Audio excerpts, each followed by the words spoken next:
Okay, so, lovely morning at the stead. Came down by the roadside real quick because I got to start clearing out all this stuff for our roadside farm stand. Got to make some room and blah, blah, blah. Went and got my tools, get all dressed up, all suited up, ready to go. Come on down, take a look over, and bam, there is poison ivy everywhere. So what I am going to do is rip all that stuff up. But I figured I would just do a quick little plant identifier video because it's not the easiest and I had to do a whole lot of research just to be sure. Of course, everybody knows, leaves a 3, let it be.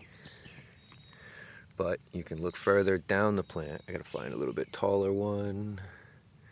Dee. Here's one. If you look down the stems, you'll see how they're kind of staggered and they don't come right out on opposite sides. It's a staggered stem pattern. So that's how you'll know it's poison ivy, because there's a lot of harmless plants that rather than having, like one come up, and then a stem, then another one, and then another one, they will be almost like a cross pattern with stems coming out. And if you see like a cross pattern, they're harmless. If they're staggered like that, you definitely got poison ivy. There's the old leaves of 3 and the staggered stems. Most of the harmless plants that look like poison ivy don't have those staggered stems. Poison ivy definitely does. I'm going to pull this all up because I am a huge advocate of all natural. Obviously, I'm a homesteader. I don't want to go buy Roundup and give my family cancer. So I'm going to pull it all up and make sure that I get all the roots and everything, which is, as you can see, going to add a couple hours to my day here. But I did just want to share a quick identifying video and just say, if you ever think that you came in contact with poison ivy, and if you ever got poison ivy like me, it's because you didn't notice that you walked through it and you didn't wash the oil off. It does take time for this stuff to actually start irritating you. So if you think you walked through poison ivy, you want to wash as thoroughly as possible with cold water. Hot water actually allows the oils, the urushiol oil, to get deeper into your skin.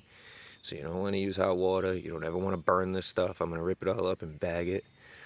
I'm going to double bag it so the trash guys and people at the facilities don't get poison ivy from me.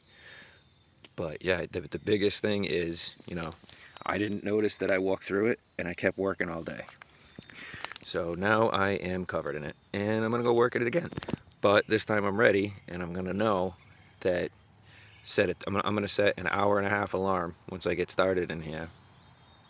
And then after that 1.5 hours, I'm probably going to quit for the day and go shower, because it at least takes 2 to 3 hours of exposure. 2 to 3 hours of exposure for it to start getting itchy or do any kind of damage. But this is at least low-lying stuff out here. I'm looking up at the trees and it's not really growing up any of the trees, which it can.